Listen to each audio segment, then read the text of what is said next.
Mihango ya gutangikira aria magumirwo muno ni ng'aragu guku bururi-ini ni nyitite thinga thirikari kenda gutigirira gutiri wakoma atarite.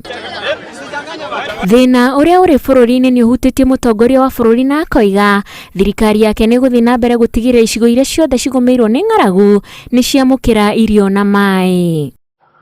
We have already set up a committee that is now headed by the PS Agriculture, PS Lesiampe, to look into intervention matters. We have already engaged the National Assembly with a view of relooking at our budget to take care of this particular situation. And by Friday, we will have a comprehensive plan as to what measures we intend to take to intervene. President ni oritie thirikari cia makaunti nyitanire na thirikari nene niguo gutigirira gutire icigo itegukinyirwo ni uteithio ucio.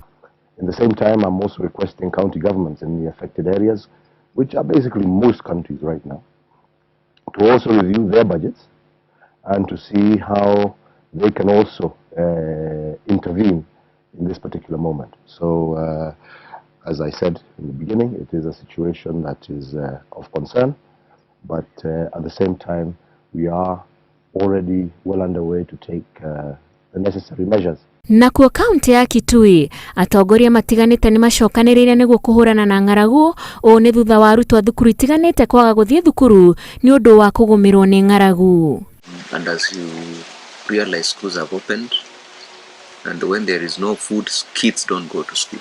Marenda thirikari igacirithie mutaratara uria ciana ireheagwo irio mathukuru-ini niguo matige kwaga guthie thukuru. We are therefore requesting the government, as part of our constitutional rights, to resume the school feeding program. Imwe wa icigo iria igumirwo ni ng'aragu makiria ni Kitui ya irathiro, Mwingi Central na Mutomo. Ngiribotera Inooro TV, njitagwo Wanjiku wa Kimani. Mheshimiwa Kamama,